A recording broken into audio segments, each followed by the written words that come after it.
Hello and welcome into the KE Report. Shad and Corey getting an update from Erik Wetterling. Erik is the Hedgeless Horseman, and we'll put a link to the Hedgeless Horseman website down below so you can follow along with Erik's work. And it's always nice to have you on the show to just take a look at what's on your radar, what kind of news flow has your attention. And we were talking a little bit off mic before the call that it seems like there's a trend of the capital markets being open again, that window, and that certain companies are taking advantage of it. One of the first companies we want to bring in kind of on that thought process is Magna Mining. The ticker is NICU on the TSXV. But for people following along with Magna, they'll realize that they have made a critical acquisition recently or in the process of. And so they've just recently raised $21.85 million in a private placement to support that acquisition of a producing copper mine, 3 other past producing copper, nickel, PGM mines, and also some exploration projects in the Sudbury area. What do you make of the move in Magna Mining, I guess the stock over the last couple months, but also just in lieu of the fact that they've been able to continue to get access to capital? Yeah, I mean, it's become, I think it's the number one in the whole portfolio thanks to the rise recently. And it's obviously doing well today or lately, especially much better than most other juniors. But I like this. To me, I've said it before, it's like the perfect total story. They have a 3 to 5 year plan, a great management team. Now they're cashed up, plus they have or soon will have a producing asset. And they just made a new copper discovery at Shakespeare, which is absolutely nothing to sneeze at, given how good results were for the first hole. So it's like, I think there's a lot of pent up news in Magna, because they obviously can't say much about what they're buying before they actually made the acquisition go through. So I think 2025 could get really fun, and I think this is one where, again, you're kind of betting on the team, but they have the access to capital, especially now that they have cash plus a producing asset. So it's, again, I think a no-brainer. Shouldn't need precision, and I don't like trading or needing to time. So this is just one of those that's like, okay, they are executing even better than I thought they would. And I expect to come back in 1-2 years. And I think they may create even more value. So Erik, you like talking risk reward. So let's talk about Magna then and the risk reward now at current share price. As Shad said, the stock's gone up. Stock's almost up 3 times since August. So the market has taken notice here. When it comes to risk reward, what are you seeing out there? What's the upside potential here? And what are some of the risks now that the company is just much larger broadly? Well, since they're getting producing assets, they will have fixed costs and all that. So, I mean, they're more susceptible to, I mean, the threat of negative cash flow if copper prices especially were to go down a lot. I mean, I don't know exactly what kind of margins they have right now, but I mean, if you just look at the broader portfolio, it's like they already have a Green Hill project. It's like, okay, how much is that worth? Especially if you think that, oh, nickel is actually going to come back one day. You have some of the greatest operators. They know Sudbury. It's like, this is the team you would want to have a mine in Sudbury. They're showing that they're even more exploration potential at Shakespeare, and that's just one of 5, 6, 7 or so projects that they have now. So it's like, I mean, the risk reward, I would say, is like, okay, as long as the copper prices doesn't collapse or whatever, I think you're going to look out in a few years and say, it's like, okay, if they've unlocked a few of those additional assets, I mean, I think it could simply be a lot bigger. So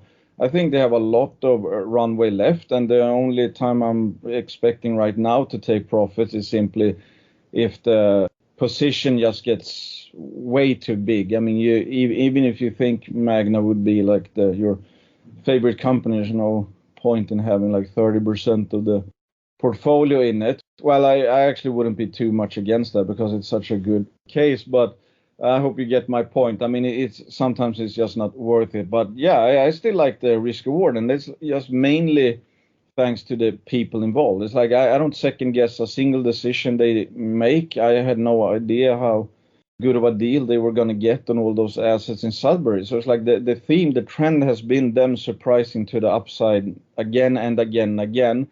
And meanwhile, they've had the nickel market totally turn against them, and they're still making things happen. Well, and like we were discussing, they now have really more exposure to copper than even nickel, even though they have a fair bit of exposure to both, and also the PGMs, platinum and palladium, in all of these projects. But they also just did the bulk sample and trial mining with Glencore at their 109 footwall at Crane Hill. And Crane Hill had been kind of the bigger flagship even than Shakespeare prior to this acquisition, and they're still moving that project forward. And when we had Jason on the show just a month ago, he was also mentioning that in addition to the McCreedy West, the producing mine that they're buying, that Levack mine, they've also operated in the past when they were FNX, and they've also operated some of those other mines in the past. So I guess it becomes a prioritization situation now where they've got to figure out which one of these projects do they want to move through next. Is it Crane Hill? Is this copper discovery in Shakespeare moving it further up the batting order, or do they want to just put Levack back in? He seemed pretty excited about that prior producing mine as well. So is it a situation where they may go from 0 producing mines to 2 to 3 mines, so 0 to hero suddenly in the next couple of years? Is that kind of what you see as the catalyst? Is more mines coming on, or is it more of just the fact that they keep having catalyst at every project that's on their roster right now? Yeah, I would say the latter, and it also goes for exploration success. I mean, they were the ones who made some of these mines what they have been. I mean, they made discoveries in FNX, so they probably have a good idea what they think could be in store next. So that's what I really like about Magna. It's like there's upside potential from many different venues. I mean, they have some of the most advanced assets of any junior. I mean, they're like past producing mines and like recently producing mines. So they could react theoretically very quickly to a better metals environment, and they would be the ones I would think could also execute on that. Or they could just go with, I don't know, let's say the nickel prices keep sucking or whatever, and they just keep exploring. Maybe they go for the copper rich zones. Maybe this Shakespeare discovery is going to turn into something. So it's like there's so many avenues when you have a portfolio like this with both good executioners in terms of mining and explorers that I can't even guess where the upside surprises are going to be. I just know that, okay, if you picture a future where, nickel prices are doing fairly well, copper is doing fairly well, they have 2-3 mines up and running, they made some exploration success, it's in Sudbury, so it's like the premium of premium in terms of jurisdictions. Do you think this could look cheap at some point? I think so. Erik, how much money do you think the company is going to need then to move into significant cash flow from any of the assets, especially that McCreedy West mine? Considering they just raised just short of $22 million, what do you think the costs are that the company needs to get to a state where they can just be generating cash flow and reinvesting in not only building mines, but also their exploration plans? Well, I mean, that's a producing asset. So, I mean, it's in production now. I don't think they need a lot, but of course they would probably want to change some things maybe. And now, like they've talked about, now they have a whole, mining team, and then there might be some sharing of equipment. And it's like, how are we going to play this out? Are we going to, invest more in the mine? It's like for development purposes. So it's like exactly how much they need, I have no idea. But I think, again, these would be the guys that know how much they think they need. So again, I'm not second guessing when they do a race like this. I mean, I think they have plans to do things differently than KGHM, and I think this was simply the sum that they think is, provides a good buffer and allows them to, have McCreedy West be in production and hopefully grow from there. Yeah, that's kind of the impression I got when we had Jason on the show too, was that raise was just to get them through the initial changeover for this acquisition, but that the producing mine should be able to fund organic growth that they can plow into the other projects. Of course, if you were going to build Crane Hill or Shakespeare, you would have to do some kind of a debt deal on those. But the idea is that they can explore and fund the company through McCreedy West and probably pop on that Levack mine as another producer that then give them 2 mines that would then be able to fund the rest of the projects. So we'll keep an eye on Magna Mining. But another company, Erik, that we were talking about off mic that also has access to capital, just did a raise or is in the process of, is First Nordic. Now, First Nordic Metals is traded on the TSXV under the ticker FNM. They did a Canadian $10 million bought deal, private placement, just at the very end of October, a couple weeks back. I think that's still ongoing. But talk to me about First Nordic, what the capital could be used for, what you're excited about as far as some of their projects in Sweden and in Finland. Yeah, so from a gold juniors perspective, this is one of my absolute favorites from a risk reward perspective. And now it's getting even better. I expect them to have like $10 to $12 million or so when this race is done. And if we just look at their asset base, I think Barsele is a Young Davidson type mine. I think it's one of the absolute best undeveloped gold projects on planet Earth, not belonging to a major, and not 100% to a major at least. So that's like backs up much more than the current market cap, especially at these gold prices. They also have the 100% on ground because Barsele is a JV with Agnico, which I still think they're looking to do something with, getting operatorship, let's say, so it gets even more fun. But now with all this cash, I mean, they have also some of the most impressive gold exploration targets of any junior I know of along the gold line belt, 100% owned. So I think 2025 could get really fun because they're doing all the necessary groundwork. I think they're doing like geophysics. They're doing a lot of bot drilling across many targets. So everything is, this race allows them to, I think, hit the portfolio hard in 2025 when they have done all the bot drilling. The bot drilling is the best way to really figure out where the actual, let's say, gold loads could be because there's a lot of cover. But they already have superb bot results from the IDA target, for example. But that's already a discovery, which I think a lot of people forget. And I think the bot results there are higher than they were over Barsele. And if you look at like Storjuktan and Nippa's targets, I mean, their soil anomalies are larger than Barsele, and I think Barsele is easily going to be like 5 million ounces. And then they also have the 100% owned project in Finland, which is a standalone flagship project for any junior. I don't know how much they're going to do there, but at some point I would like that to be spun out because I think from these prices, I think Oijärvi could, in a spin-out scenario, could make up a lot of the current market cap.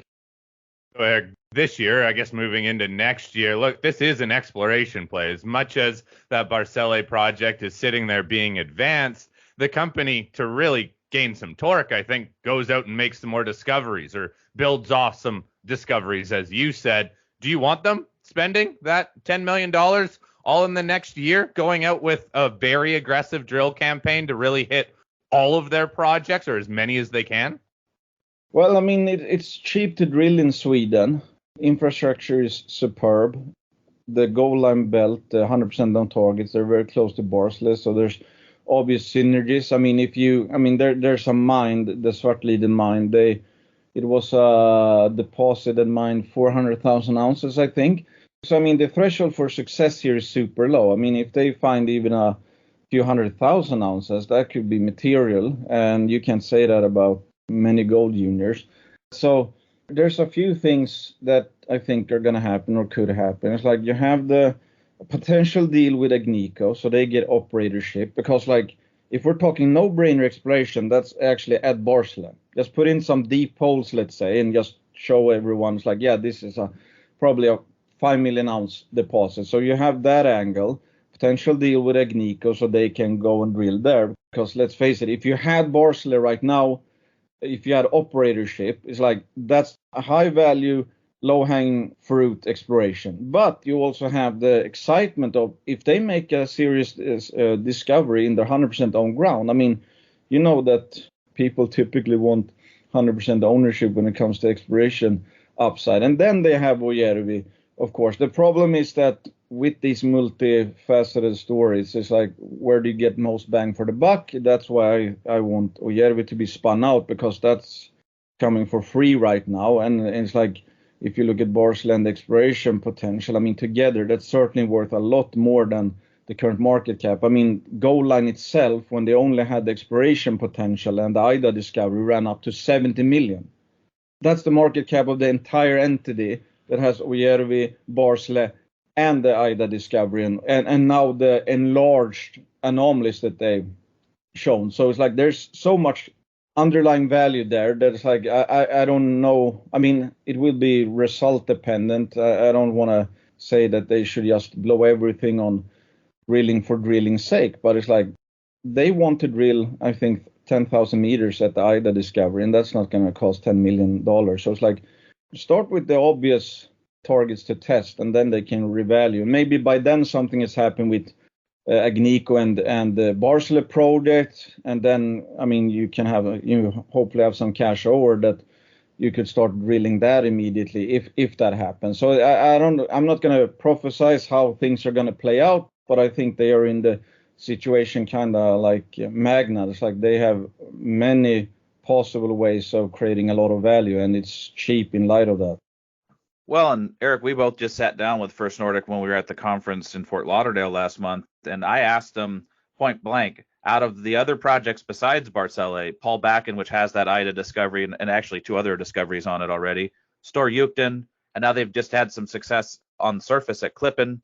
You've got these other projects. I said, which one, if you had to pick one other one, which one is your second favorite after Barsele? And they said, well, actually, some of these may be bigger than Barsele once we get into them. But they said, they both kind of said, well, it's a tough call between Storjukten and Paul Bakken, but they both picked Paul Bakken. So should they focus most of their drilling at Paul Bakken, which has that IDA hit, and then some other potential targets on it? Or because they have 100 kilometers, is it kind of a double-edged sword where they've got so much land to explore that they should keep pushing it out wider? Because again, you hear a lot of companies bragging about having 3 kilometers or 6 kilometers to strike. Think about 100 kilometers. You could have 6 or 7 juniors across that belt, and they've got the whole thing. Should they keep pressing their bets because you don't want to go too deep in a well when you may have other wells that are even better? So should they keep doing the surface part of it and plow some of that into going wider across the belt, or should they dig a deeper well at Paul Bakken? Yeah, no, I agree with that. It's like, and from experience, if we're talking like the maximum payday, I mean, at the top of the cycle, at the end of the day, it's like people really pay up for blue sky potential. So like if you have those kind of large scale targets, I mean, yes, there's a threat if you properly test them and they don't come up with much. Then it's like, okay, we actually killed that part of the blue sky potential. But I would want to say the highest probability hits is going to come from the IDA discovery, because that's already a discovery. But it's like, just imagine what could happen if some of these other huge soil anomalies were indeed hiding something. And as you say, I mean, something, and you can look at the footprint of the anomalies. That, I mean, can anybody say that none of those have even higher potential than Barsele, which I think is a tier 2 deposit, at least? No. So everything is on the table. I for sure want to see them drill, because the way I look at it is, at this valuation, there is no valuation risk to the downside. If they totally miss at Nippas, it's still very much undervalued. If they totally miss at IDA, it's still very much undervalued. If they drill other parts of Paul Bakken, or they drill Klippen, whatever, it's like, it's only from this price, it's like valuation risk-free upside in a sense. So if it costs them a couple of millions to test very large targets, like go for it and try to find even more such targets. It would be completely different if sentiment was super hot. Everybody's already pricing in that they're going to make another discovery or whatever, because then you're facing downside risk from a valuation standpoint. So these are the optionality stories I really, really, really like, because you're getting huge potential exploration upside with no valuation risk. It sounds like this is a no-brainer, Erik. You heard it here from Erik. It is a $70 million market cap, but that Barsele project, look, it's a solid project too, with a good partner. So we'll see what the company gets out of drill results, because quite frankly, it's drilling focused, and they control pretty much that whole area, that whole gold line area. Let's see if they start hitting some good grades, because that could very much drive the stock. You're right. That's the blue sky aspect. Let's also talk about Integra Resources. The company has completed the transaction with Florida Canyon Gold, now moving Integra into a producer. The stock has rebounded this year, but it's also faded in the last couple months. Actually, the last about 2.5 months here, right back to levels kind of where it was trading most of this year. So, Erik, you must be excited about closing that Florida Canyon Gold transaction. What comes next from the company? Yeah, I mean, it was kind of a surreal deal, I was going to say, especially since gold just kept going up and up and up. I think they announced the deal on gold was like 2,100, 2,200. And as we know, gold touched 2,800, I think, recently. So it's like I was kind of nervous that it wasn't going to go through. It's like, hey, you have a producing asset in Nevada with gold at 2,800. Now I guess it's down to 2,600. Again, from the sum of its parts, and I've been talking about this for quite some time, especially with how the sentiment is, and it's like, getting access to capital. And we know there's a lot of juniors in the dilution death spiral. It's like they go way lower than they should. That's because everybody's front running a next dilution, quote negative event. So they just crash and crash and crash, and then it can be very hard to get up unless you get access to capital. So this is kind of like, a gold version, I was going to say, of Magna Mining, where it's like, okay, now they have a producing asset. It's not a world-class asset, but it's like, if gold stays around these levels, they should really be making money on that. And the best assets are yet to come with Nevada North and Delamar. It's like Delamar alone in 2000, when Integra only had Delamar, they had a market cap of like 207 million. I think they have like 250 million today with a producing asset, Delamar more advanced, and Nevada North, and then their exploration portfolio. They have stuff like Red Canyon, which is a Carlin gold discovery, which I think produced some of the top 1% drill holes in 2021, sector-wide. So like all of that is in store. So it's like, I can't believe how much you're actually buying for 250 million. The sunk cost to build a mine and get all those projects to where they are, it's got to be trading below sunk cost or on par with sunk cost at least. And you get years and, mining team and years of actually de-risking and all that. Now inflation, I guess, isn't that rampant. To me, it's just incredible. So, who cares if sentiment is bad? That's a mine that's producing. And I don't think it's really reflected. I don't know what the market is thinking. Maybe there's a lot of shenanigans with the deal close and people are playing the spread. It's like shorting Integra, buying Florida Canyon. But yeah, so that's one, I think. It's not like there's not a lot of cheap gold juniors out there, but it's like this is cheap and producing and has a solid asset base and has a pipeline of projects for, again, like Magna, for the next 3 to 5 years. And that's just based on what we know. Yeah, Erik, it's a very similar model. And I guess the question I have for you is, do you think that what we're seeing with so many juniors, because I think we've listed off 5 or 6 before on some previous interviews, that are all buying small producing assets to basically bankroll the organic growth for their company so they can develop their larger flagship projects. In each case, the biggest projects, whether it's Magna or Integra, or we've seen this with other companies, are actually the ones still waiting in the wings, the development projects, but they're using the organic growth through production in a good metals environment to be able to get rid of the overhang that comes into the marketplace because of the need to constantly raise capital. Do you think it's a symptom of the higher metals prices that we're seeing companies do this now, but we haven't really seen as much of this in the past? We've seen companies try it and not work out so well in a tough metals market, but are companies switching to this strategy now because of the fact that you can make a lot of money? There's good margins in these mines now. Yeah, absolutely. Since sentiment is still pretty terrible, but yet gold mining sector, I think they have never had higher margin on their gold ounces. So it's like the gold business itself is at peak high worth, and yet the valuations out there doesn't make sense. So it's like if you can bolt some of those together and you have one asset that can unlock one or more of the other projects. If you're an early investor in that stuff, it's just theoretically it could be really, really profitable. I've never seen anything like it. 2015-16, you were buying gold assets on the cheap. Well, they weren't even cheap at face value because gold was $1,100 and almost no mine actually made any money. So then you had to be a contrarian. It's like, oh, I hope gold goes up one day so these projects actually are worth anything. Now you can buy them at peak worth at very low prices, and you can even bolt some of these together. So we know that, or multi-asset juniors, they typically get very discounted on their secondary assets, and that's why the Lundins, since they're typically, they have a lot of exploration companies. As soon as they find something that's a standalone project, they spin it out, and every single time shareholders benefit a lot.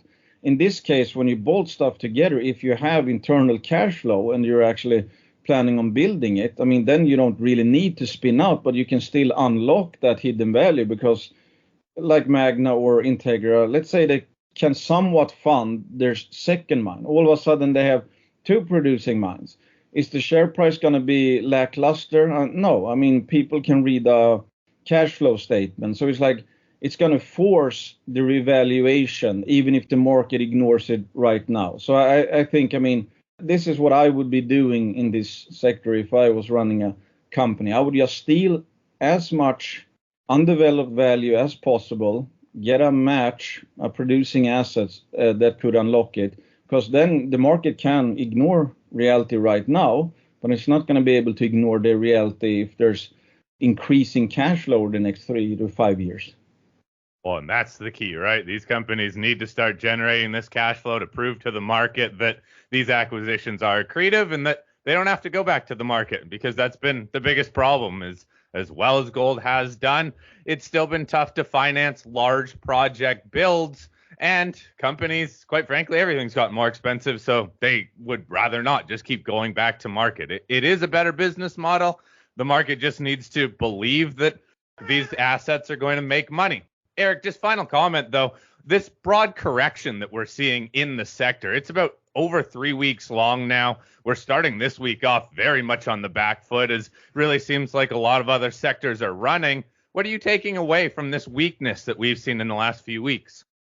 I mean, it's a bit surprising how fickle sentiment is.